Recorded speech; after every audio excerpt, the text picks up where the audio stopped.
For the first time, Americans are carrying a total of more than $1 trillion in credit card debt. The New York Federal Reserve reports the debt soared by $45 billion in the April through June period. Brooke is asking questions for those with debt, trying to keep their heads above water. Brooke?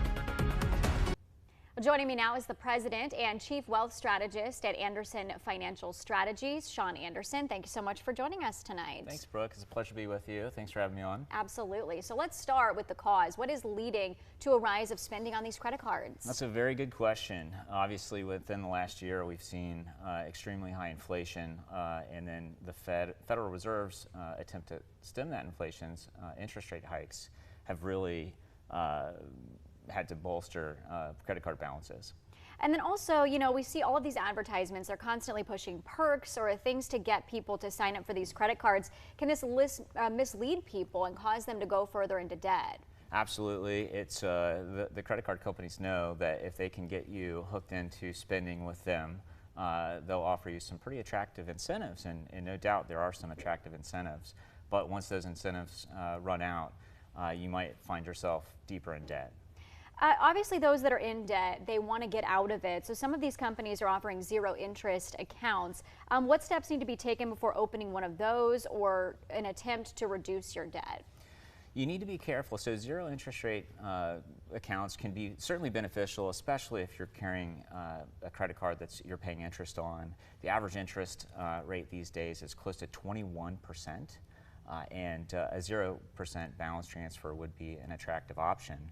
However, if you're looking into too many credit cards, those credit inquiries can ding your credit.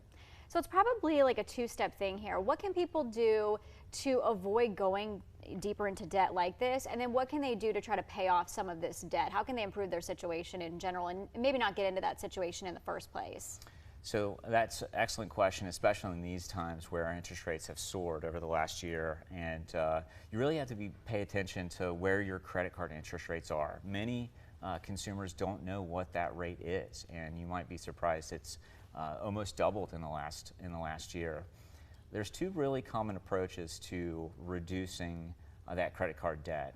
One, which is our, I guess, recommended method, is the avalanche method. This is where you take your highest interest rate credit card and pay that off first.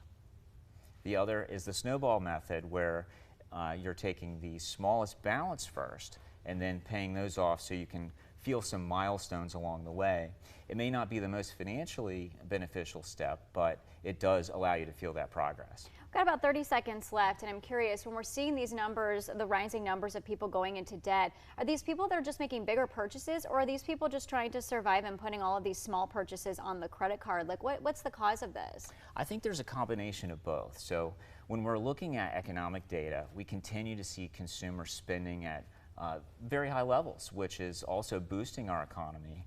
However, some of that spending is coming from the debt side of the balance sheet. So it's kind of a gift and a curse at the moment.